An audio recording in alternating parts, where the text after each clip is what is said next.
اعوذ باللہ من الشیطان الرجیم، یعنی میں شیطان کے شر سے اللہ کی پناہ میں آتا ہوں۔ یہ شیطان یعنی بالکل دھتکارا گیا ہے، وہ بھٹکاتا ہے۔ قرآن جب بھی آپ پڑھتے ہیں تو سورہ نحل کی 98 آیت میں یہ حکم ہے کہ جب بھی تم قرآن پڑھو شیطان سے جو ہے اللہ تعالیٰ کی پناہ مانگ لو۔ تو پہلے ہم کو یہ بولنا چاہیے کہ اعوذ باللہ من الشیطان الرجیم، میں جو ہے شیطان کے شر سے پناہ میں آتا ہوں، اللہ تعالیٰ کے شیطان جو دھتکارا گیا تھا۔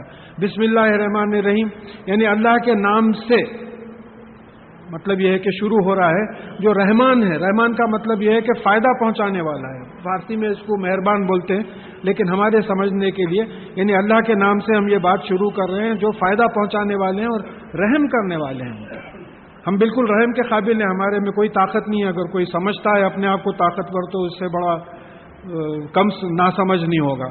تو یہ رحم کھا کے ہم پہ جو ہے فائدہ پہنچاتے ہیں، لہذا اس کا مفہوم یہ ہوا کہ اب ہم جو پڑھنے والے ہیں اس میں انشاءاللہ ہم لوگوں کو فائدے کی چیز مل رہی ہے۔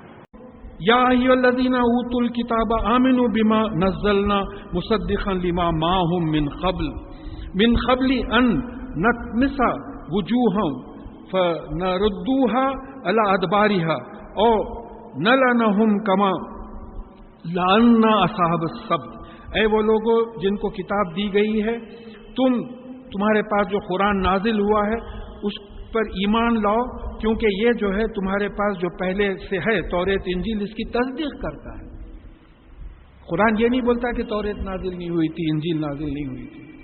قرآن تو تصدیق کرتا ہے کہ یہ کتابیں جو ہے نازل ہوئی تھی۔ یہ ایمان لا لو اس سے قبل کہ تمہارے چہرے بگاڑ دیے جائیں، اس سے پہلے کہ تمہارے چہرے بگاڑ دیے جائیں اور پیٹوں کی طرف پلٹ دیے جائیں۔ ان اللہ علی کل شیء قدیر، بے شک اللہ تعالیٰ ہر چیز پہ قادر ہے۔ یہاں بھی کر سکتے ہیں، آخرت میں بھی کر سکتے ہیں۔ اور پھر کہا کہ اور پھر یہ ایسا نہ ہو کہ اللہ تعالیٰ تم پہ لعنت کرے۔ لعنت کس کو بولتے ہیں؟ رحمت سے دور کر دینا، عذاب دینا۔ جس طریقے سے اصحاب سبت وہ ہفتے والوں کے ساتھ معاملہ ہوا تھا۔ یہ سبت کیا ہے؟ سبت ہفتے کے لیے بولتے ہیں۔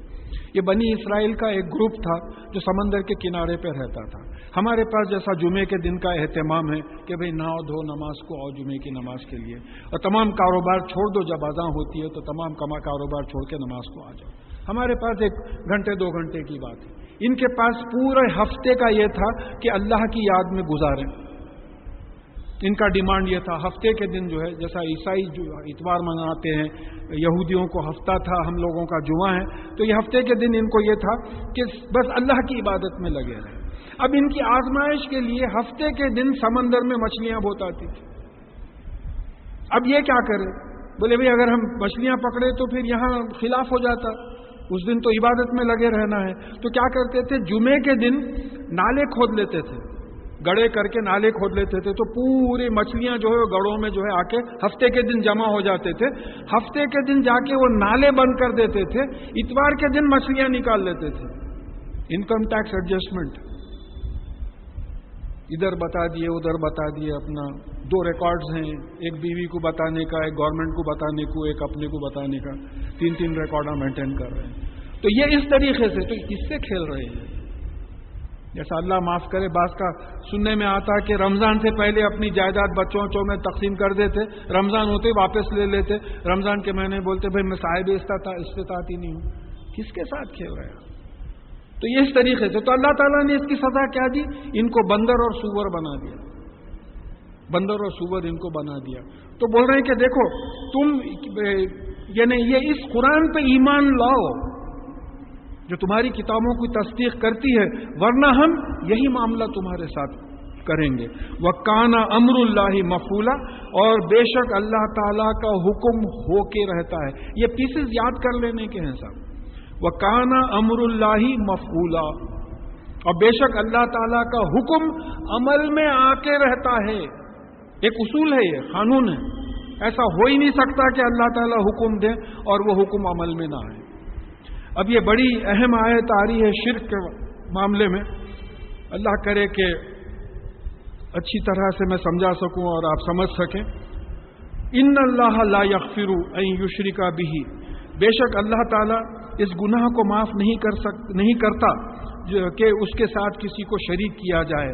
وہ یغفر ما دون ذالک لمن یشاء، اور اس سے ہٹ کے جو بھی گناہ ہے وہ جس کو چاہے وہ معاف کر دیتا ہے. ومن یشرک باللہ فقد افترى اسما عظیما، اور جس کسی نے اللہ تعالیٰ کے ساتھ شرک کیا تو بے شک اس نے کوئی چیز ایجاد کی جو پہلے سے موجود نہیں، ایسا گناہ، ایسا بڑا گناہ ایجاد کیا جو پہلے سے موجود نہیں تھا. اور یہی آیت تھوڑی سی تبدیلی کے ساتھ 116 ورس نمبر 116 میں آ رہی ہے. وہاں ہے کہ ذل ضلالم بعیدا، فقد ذل ضلالم بعیدا، اور بے شک یہ گمراہی میں دور ہوا، بہت دور ہوا. اب یہ شرک کیا ہے؟ شریک، کسی کو شریک کر لینا، پارٹنر بنانا. اب اللہ تعالیٰ کے ساتھ جو چیزیں وابستہ ہے، ایک اللہ تعالیٰ کی ذات ہے، ایک اللہ تعالیٰ کی صفات ہے. اللہ تعالیٰ کی ذات، پرسنالٹی، اس میں کسی کو شریک نہیں کرنا. اب اگر کسی کو بیٹا بول دیے تو بیٹا تو نطفے سے بنتا، وہ کسی کا بیٹا جو ہے وہ نطفہ، اس کا حصہ ہے، وہ ڈیولپ ہوتا جا کے تو اس کا حصہ ہو گیا. شرک فی ذات ہو گیا. عیسیٰ علیہ السلام کو نعوذ باللہ اللہ تعالیٰ کا بیٹا ملنا، یہ ذات میں، پرسنالٹی میں کسی کو شریک کر دینا، ختم. شرک فی صفات، صفات کیا ہے؟ اللہ تعالیٰ رزاق ہے، رزق دیتے ہیں. آپ کسی اور سے سمجھنا کہ رزق یہ دیتے ہیں. اللہ تعالیٰ رب ہیں، پالنے والے ہیں، مالک ہے. آپ کسی اور کو رب سمجھنا، پالنے والا سمجھنا، اس طریقے سے. اور پھر یہ بات سمجھنا کہ وحدانیت کا مطلب یہ ہے کہ دیکھیے اللہ تعالیٰ میں ایک ہی وقت میں کئی صفات ہیں، ایک وقت میں تمام صفات کام کر رہی ہیں. جیسا ایک آدمی ہے، وہ ایک وقت میں کسی کا باپ بھی ہے، کسی کا بیٹا بھی ہے، کسی کا بھائی بھی ہے، کسی کا شوہر بھی ہے، کسی کا باس بھی ہے، کسی کا سبارڈینیٹ بھی ہے. مگر یہ تمام کوالٹیز جو اس میں ہیں وہ ایک ہی وقت میں موجود ہیں. تو یہ وحدانیت کی بات ہے. اللہ تعالیٰ کو واحد ماننا تمام اسماء الحسنہ کے ساتھ. جیسا بعض لوگ یعنی goddess of education, goddess of war, goddess of wealth اس طریقے سے الگ کیے نہیں ہیں. یہ رزاق، علیم، یہ تمام چیزیں ایک ہی وقت میں اللہ تعالیٰ تمام جو ہے یہ اللہ تعالیٰ کو واحد ماننا. اب پھر یہاں ایک چیز سمجھیے کہ صفات اللہ تعالیٰ کو ہم ذات سے نہیں پہچان سکتے. کنونس ہو سکتے کہ اللہ تعالیٰ کی ذات ہے. پہچاننے کے لیے صفات سے ہم پہچانتے ہیں کہ اللہ تعالیٰ رحمان ہے، رحیم ہے، غفور ہے، کریم ہے، جبار ہے، قہار ہے. جو دو احادیث اگر آپ ملائیں تو 122 126 کچھ اسماء الحسنہ آتے ہیں قرآن اور حدیث میں ملا کے. یہ اللہ تعالیٰ کو ان سے پہچاننا ہے. اب جیسا میرا ایک اتفاق ہوا تھا، کسی جگہ پہ گیا تھا میں، کوئی صاحب مجھے لینے آئے اور ان کو کبھی مجھے دیکھے نہیں تھے، میرے نام سے واقف تھے مگر مجھے دیکھے نہیں تھے. تو اس وقت مجھے یہاں کے گلاسز تھے موٹے بہت، یہ تو ابھرے ہوئے ہیں، موٹے گلاسز تھے. تو میں بولا بھائی میں فلاں دروازے کے نیچے کھڑا ہوا ہوں اور جو ہے میرے بال سفید ہیں، داڑھی ہے، سفید داڑھی ہے، اور اینک کے بلے بہت موٹے ہیں، آپ فوراً پہنچا لیتے ہیں. یہ صفات سے وہ آتے فوراً پہچان لیے. تو اس طریقے سے صفات سے اللہ تعالیٰ کو پہچاننا، تو نہ اللہ تعالیٰ کی ذات میں کسی کو شریک کرنا، نہ اللہ تعالیٰ کی صفات میں کسی کو شریک کرنا. یہ بات ہو گئی. پھر اس کے بعد میں سیکنڈ پوائنٹ آئیے کہ جو ہے اب یہ جو ہمارا جو کلمہ ہے اسی مفہوم کو لا الہ الا اللہ، اللہ کے سوا کسی اور کو الہ نہیں ماننا. اگر اللہ کے سوا کسی اور کو الہ مان لیے تو پھر وہ شرک ہو. تو اب یہ الہ کیا ہے؟ اللہ تو معلوم ہے کہ ساری کائنات کا پیدا کرنے والا ہے، ہر جگہ ہے، تمام صفات اگر آپ دیکھیں تو اللہ تعالیٰ کو ایسا پہچان سکتے. الہ کیا ہے؟ اللہ جو ہے اس میں ذات ہے، پرسنل نیم ہے، نام ہے اللہ تعالیٰ کا. اور الہ کیا ہے؟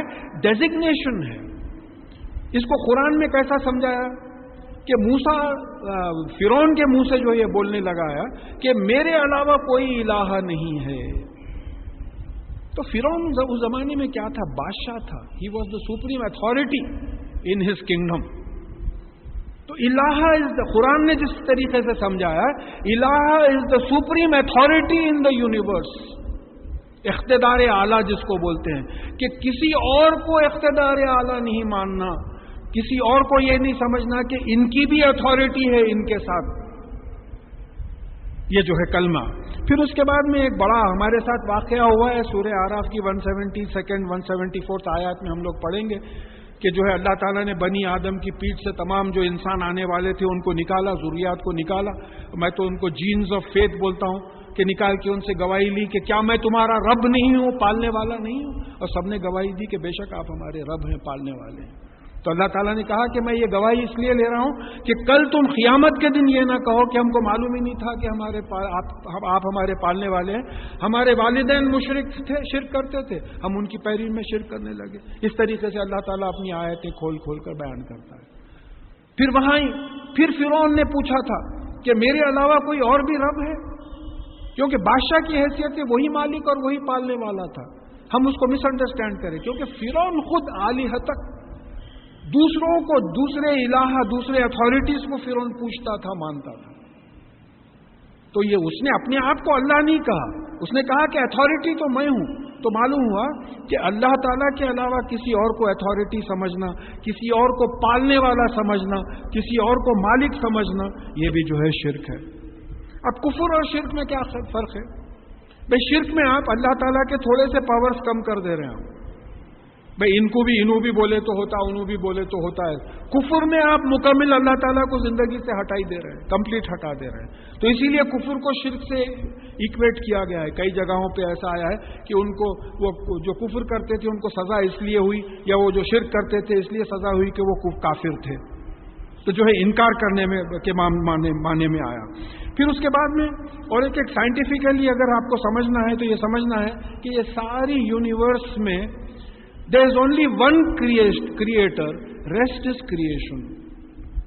ایک ہی خالق ہے، باقی کا سب مخلوق ہیں، پیدا کیے ہوئے والے ہیں. تو مخلوق سے، کریشن سے کسی کو اٹھا کے خالق کے مقام پہ بٹھانا، خالق کے برابر سمجھنا، خالق کے پاورز ان کو دے دینا. بھئی اللہ تو ہے، مشرک اللہ کو مانتا، کافر اللہ کو نہیں مانتا. آپ کسی بھی مشرک سے پوچھئے، وہ اللہ کو مانتا لیکن جو ہے اس کو نہیں مانتا. خالق کو مخلوق کی جگہ پہ اٹھا کے بٹھا دینا. پھر اس کے بعد میں ایک لائلٹی کا سوال ہے، ڈیوائیڈڈ لائلٹی. وفاداری سوائے اللہ کے کسی سے نہیں ہونا. اخلاص جس کو بولتے ہیں، یہ بڑے باریک پوائنٹس ہیں شرک کے کہ اخلاص، وفاداری سوائے جو بھی عمل ہوگا وہ اللہ کے لیے ہوگا. آپ یہاں آتے وقت گھر سے سوچئے کہ کائے کے واسطے آ رہے ہیں؟ بھئی اللہ کا کلام سننے آ رہے ہیں، اللہ کے لیے آ رہے ہیں. چلیے کوئی جا رہے ہیں، جاتے جاتے سوچے کائے کے واسطے جا رہے ہیں؟ ریسس کو جا رہے ہیں، اللہ کے خلاف، احکامات کے خلاف کام کر رہے ہیں. تو اللہ تعالیٰ اس سے خوش نہیں ہوتا، پلٹ جائیے. تو وفاداری یہ ہے کہ اللہ تعالیٰ کی ہر بات سننا. ڈیوائیڈڈ لائلٹی، شرک کیا ہے؟ Divided loyalty. آپ اللہ تعالیٰ کو بھی خوش کرنا چاہ رہے ہیں، دوسروں کو بھی خوش کرنا. انڈیوائیڈڈ لائلٹی کی ضرورت ہے. بس میری زندگی کا مقصد یہ ہے کہ اللہ تعالیٰ مجھ سے خوش ہو جائیں. پھر اس کے بعد سورہ فاتحہ میں ہر نماز میں ہم پڑھتے ہیں کہ ایاک نعبد و ایاک نستعین، ہم تیری ہی عبادت کرتے ہیں، کریں گے، تجھی سے مانگتے ہیں اور تجھی سے مانگیں گے. تو وہاں ہم عبادت اردو میں بول دیے، اب کا مطلب غلام کا ہوتا. ہم تیری ہی غلامی کرتے ہیں اور کریں گے، کسی اور کی غلامی، کسی اور کی غلامی نہ کرتے ہیں نہ کریں گے. ہم تجھی سے مانگتے ہیں اور کسی اور سے ہم نہیں مانگیں گے. ایاک کا جو بات آتی، تو شرک جو ہے عبادت میں، غلامی میں آ گیا، مانگنے میں آ گیا. ہمارا مانگنے میں ہے، عبادت میں نہیں ہے. ہمارا جو شرک ہے مانگنے میں ہے، عبادت میں نہیں ہے اللہ کے فضل سے. تو یہ مانگنے کو کنٹرول کرنا کہ مانگنا ہے تو اللہ تعالیٰ سے مانگو. ایک صاحب میرے پاس آفس میں تارناکے کو آئے تھے، کچھ ایسی بات ہوئی، مانگنے کی بات ہوئی. میں بھائی دیکھیے قرآن کی آیت ہے، سورہ مجادلہ میں بات آئی ہے کہ تم میں سے 3 بات نہیں کرتے، چوتھا میں ہوں، میں ہوتا ہوں. یہی ہے اللہ تعالیٰ، جو بھی مانگنا ہے مانگ لو نا. کائی کو آٹو رکشا کر کے نام پلی تک آتے ہیں؟ کرایہ خراب، بلا وجہ کرایہ خراب. تمہارے اور تمہارے دل کے بیچ میں آ جاتا ہوں، تمہاری رگے جاں سے میں قریب ہوں. تم دل میں دعا کرو، منہ سے بھی مت بولو، مجھے معلوم ہو جاتا ہے. تمہاری دعا کرنے سے پہلے مجھے معلوم ہوتا ہے. تو پھر دوسروں سے کیوں مانگتے ہو؟ تو یہ بھی شرک ہے، کسی اور کی غلامی کرنا، کسی اور کی پرستش کرنا، کسی اور سے مانگنا. پھر قرآن سے یہ بات ثابت ہے کہ فائدہ اللہ تعالیٰ ہی پہنچاتے ہیں، نقصان اللہ تعالیٰ ہی پہنچاتے ہیں. تو یہ ایمان رکھنا کہ بھئی ان کی وجہ سے یہ فائدہ ہوا، ان کی وجہ سے یہ نقصان ہوا، شرک کی بات ہوگی پھر۔ سوائے اللہ کے کوئی فائدہ نہیں پہنچاتے، کوئی نقصان نہیں پہنچاتے، زندگی وہی دیتے ہیں، موت وہی دیتے ہیں۔ یہ سمجھنا کہ بھئی وہ فلانی جگہ گئے تھے بول کے جو ہے بیوی کو بچہ نہیں ہو رہا تھا، بچہ ہوا، اللہ تعالیٰ زندگی دیتے ہیں۔ وہ فلانے ڈاکٹر صاحب بچا لیے، نہیں تو میں تو مر ہی گیا تھا، نہیں ڈاکٹر صاحب نہیں بچا، مجھے پیس میکر بنا ڈالے تھے تو میں ایک صاحب سے بولا تھا۔ دیکھیے میری حیات ہے، میری موت نہیں آئی ہے، یہ مت سمجھیے کہ یہ پیس میکر سے میری حیات بڑھ گئی، نہیں ہوتا ایسا، موت کا تو وقت لکھا ہوا ہے۔ تو زندگی سوائے اللہ کے کوئی نہیں دیتا، موت اللہ کے سوا کوئی نہیں دیتا۔ اب یہاں 14 آئٹمز ہیں، جس میں سے جہاں تک مجھے یاد ہے 13 آئٹمز قرآن میں آئے ہیں جو شرک کے آئٹمز ہیں۔ تو ہم اس پہ جو ہے غور کریں۔ اس میں بت ہیں جو بالکل آبویس ہیں، بت پرستی یہ شرک ہے کہ بھئی آپ کوئی بھی اس کو نام دے لیں کہ ایک مخلوق ہیز مین کریٹڈ گاڈ اور گاڈ کریٹڈ مین کا سوال ہو جاتا ہوں کہ بھئی اپنے ہاتھ سے آپ کچھ بنا لیں۔ یہ مکہ معظمہ میں وہی ہوا تھا، فتح مکہ سے پہلے جو ہے 360 بت جو ہے اس میں موجود تھے، تو اپنے ہاتھ سے کچھ بنا لیا اور پھر اس کو کچھ نام دے دیا، اس کو اتھارٹی بھی دے دی، یہ کھانے کا ہے، یہ پینے کا ہے، یہ علم کا ہے، یہ فوج کا ہے، اس کا اس طریقے سے نام بھی دے دیے۔ تو ایک شرک کا ایک آئٹم بت۔ اس کے بعد میں سورج کی بھی پرستش ہوتی، جہاں تک مجھے اندازہ ہے مصر کے جو لوگ تھے، ایجپٹ کے، موسیٰ علیہ السلام کے زمانے میں غالباً وہ جو ہے چاند ستاروں کی پرستش کرتے تھے، چاند کی پوجا کرنا، جانوروں کی بھی ہوتی ہے۔ اور پھر اس کے بعد میں جن اور شیاطین، جنوں کی غلامی کرنا۔ جنوں کی غلامی کرنا کیا ہے؟ جو وسوسے دل میں آتے ہیں اس کو فالو کرتے رہنا۔ جن تو ہمارے سے وابستہ ہے، ہم اس کو حدیث ہے، یہ حدیث ہے کہ تم میں سے کوئی ایسا نہیں ہے جس کے ساتھ ایک فرشتہ اور ایک جن لگا ہوا نہیں ہے۔ پھر دوسری حدیث میں کہا گیا ہے کہ جن ہمیشہ غلط بات کی تصدیق کرتا ہے، فرشتہ ہمیشہ صحیح بات کی تصدیق کرتا ہے۔ کانشنس، یہ فرشتہ جو ہے ہم اگر آئیڈینٹیفائی کرنا چاہے تو کانشنس، تو انہیں بس آپ کے خواہشات کی پیروی کرنا، وہ بات آگے بھی آ رہی ہے۔ فرشتوں کو نعوذ باللہ اللہ تعالیٰ کی بیٹیاں وغیرہ بنا دینا، فرشتے بھی جو آئٹم اور شرک ہیں۔ پھر نبیوں کو وہ مقام دے دینا، قرآن سے ثابت ہے کہ عیسیٰ علیہ السلام کو انہوں نے اللہ کہا، نہیں وہ بات صحیح ہے نا، انسان کا بیٹا انسان، اللہ کا بیٹا اللہ۔ جب آپ بول دیے اللہ کا بیٹا تو اللہ کا بیٹا اللہ ہی ہوئے گا، نعوذ باللہ۔ تو نبیوں کو جو ہے اللہ کا مقام دے دینا، اور پھر عالموں کو، یعنی عالموں کو بڑا مقام، قرآن اور حدیث کے خلاف جا رہے ہیں مگر حضرت انہوں اتنے بڑے عالم۔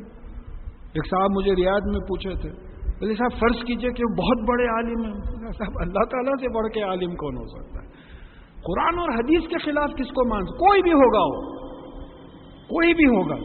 رسول اللہ صلی اللہ علیہ وسلم کی حدیث ہے یہ کہ میرا کلام میرے کلام کو منسوخ کرتا ہے، اللہ کا کلام میرے کلام کو منسوخ کرتا ہے، اللہ کا کلام اللہ کے کلام کو منسوخ کرتا ہے، لیکن میرا کلام اللہ کے کلام کو منسوخ نہیں کر سکتا۔ تو پھر دوسرے کون ہوئے صاحب منسوخ کرنے والے؟ جو بات قرآن میں آ گئی ہے وہ تو بالکل فائنل ہے۔ تو عالموں کو وہ مقام دے دینا جو اللہ تعالیٰ کو مقام دینا ہے۔ پھر اس کے بعد میں خواہش نفس، 2 مقام پہ آیتیں آئی ہیں، کہا کہ انہوں نے اپنی خواہشوں کو اپنا الہ بنا رکھا ہے، لا الہ الا اللہ، اللہ کے سوا کوئی الہ نہیں ہے، تمہاری خواہش بھی نہیں ہے۔ تو لہٰذا ایک واقعہ میں ریپیٹ کر دیتا ہوں، چھوٹا ہے، کہ کوئی صحابی جو ہے اپنے ایک بڑے انٹیلیجنٹ دوست سے جو اسلام نہیں قبول کرے تھے، ان سے پوچھے کہ بھائی میں تم کو بڑا سمجھدار سمجھتا تھا، کہ حیرت ہے تم اسلام قبول نہیں کرے۔ تو وہ غیر مسلم دوست جو تھا وہ بولا کہ میں تم کو بڑا سمجھدار سمجھتا تھا، تم کیسا اسلام قبول کرے؟ تو یہ پریشان ہو گئے، بولے بھائی ایسی کیا بات ہے؟ تو بولے دیکھیے لا الہ الا اللہ کا مطلب یہ ہے کہ آج میں اس کو ایکسپٹ کر رہا ہوں تو میری خواہش بھی فنا ہو گئی، اب جو بھی میں کروں گا اللہ تعالیٰ کے حکم کی بات کروں گا، میں میری خواہش پہ بھی نہیں چلوں گا۔ خواہش کا مرڈر ہے، خواہش کو قتل کر دیا میں نے، اتنا بڑا سیکریفائز میرے میں نہیں ہے۔ تو جو لوگ کوٹ کرتے ہیں اس واقعے کو، بولتے ہیں کہ وہ زمانے میں کافر بھی کلمہ سمجھ کے ایمان نہیں لاتے تھے، کافر بھی کلمہ سمجھ کے ایمان نہیں لاتے تھے. ہماری بدقسمتی ہے کہ بغیر کلمہ سمجھے کے ایمان لائے ہیں. کیا بدقسمتی ہے ہماری. لا الہ الا اللہ محمد رسول اللہ صلی اللہ علیہ وسلم کے معنی نہیں معلوم. بھئی میری عمر سے بڑھ کے ایک صاحب تھے، میرے پاس ایک آرٹیکل بھیجے تھے، اقتدار اعلیٰ کون، کریکشن کے واسطے بھیجائے تھے. تو یعنی میرے عمر سے زیادہ تھے وہ عمر میں وہ ترجمہ کر رہے ہیں کہ لا الہ الا اللہ کا مطلب یہ ہے کہ اللہ کے سوا کسی اور کو اقتدار نہیں ہے. یعنی ان کو کلمے تک کے لفظی معنی نہیں معلوم ہے کہ کلمے کے معنی کیا ہے. جب میں ان سے سمجھا، روانی میں ریپیٹ ہوتے چلے جا رہا ہے. جب ان سے پوچھا تو بولے ہاں اس کے معنی وہی ہیں. تو یہاں یہ بات سمجھنا ہے کہ اپنی دیکھیے ہم اپنے شرک کے آئٹمز کو ڈیل کریں گے، دوسروں کے شرک کے آئٹمز کو ہم کو ڈیل کرنا نہیں. ہمارے میں کیا ہے، خواہش نفس اکثر اسلام کے خلاف آ جاتی ہے. فجر کو اٹھنا، قرآن لے کے بیٹھنا، ہاں سمجھنا، محنت کرنا، 4 لوگوں کے پاس جا کے معنی پوچھنا، یہ سب خواہش کو کچلنا پڑتا ہے. تو ان لوگوں نے اپنی خواہشوں کو الہ بنا رکھا ہے. لا الہ الا اللہ. اگر دین کے خلاف خواہش اٹھ رہی ہے تو ہم مشرک ہیں. ہم بلا وجہ دوسروں کو مشرک بول رہے ہیں. ہم اپنے آپ کو اینالائز نہیں کر رہے. اس کے بعد میں مال و مرتبے کو اللہ تعالیٰ کا مقام دینا. یہ آئٹم جو ہے قرآن میں جو آئے ہیں، مال و مرتبے کو اللہ کا مقام دینا.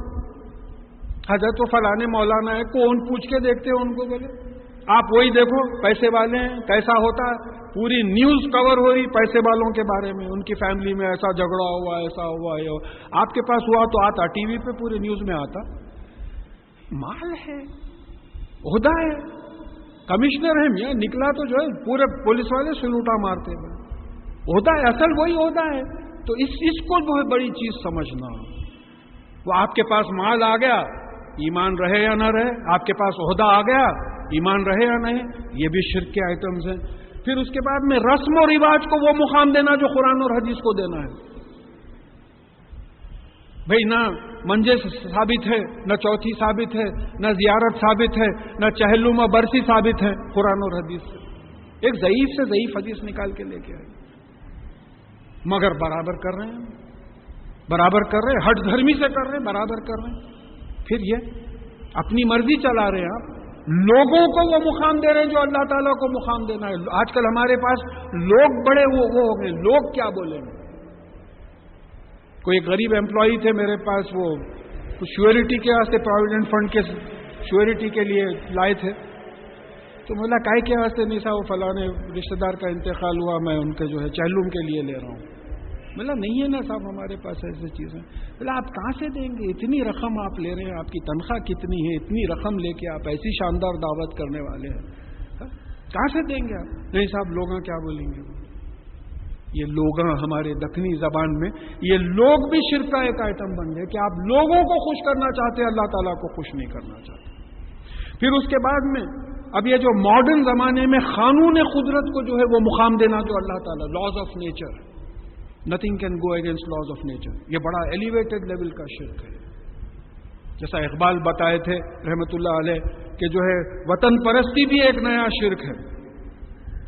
جو جس طریقے سے اللہ کے لیے محنت کرنا ہے، وطن کے لیے جان دے رہے ہیں، وطن کے لیے محنت کر رہے ہیں، یہ بھی ہے. تو اس طریقے سے جو سائنٹیفک ورلڈ ہے اس میں جو ہے آپ کے یہ شرک ہو گیا کہ لاز آف نیچر کو وہ مقام دینا جو اللہ تعالیٰ کو مقام دینا.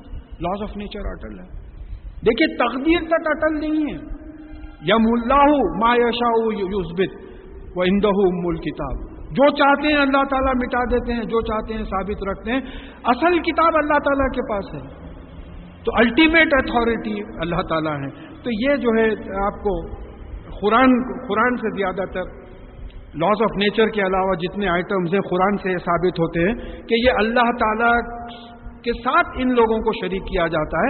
تو بے شک اللہ تعالیٰ فرما رہے ہیں کہ ان اللہ لا یغفر ان یشرک بہ، بے شک اللہ تعالیٰ ان کے ساتھ کسی کو شریک کرنا جو گناہ ہوتا ہے وہ اس کی سزا سے معاف نہیں کریں گے. ویغفر ما دون ذلک لمن یشاء، اور اس کے علاوہ جو بھی گناہ ہے اگر وہ چاہیں تو معاف کر دیں. پھر سورہ زمر کی 53 آیت میں آئی ہے بات آئی ہے کہ اے وہ لوگوں جو اپنے آپ پہ زیادتی کیے ہو، اللہ تعالیٰ کی ذات سے مایوس، اللہ تعالیٰ کی رحمت سے مایوس نہ ہو، اگر وہ چاہیں تو سارے کے سارے گناہ معاف کر دیں۔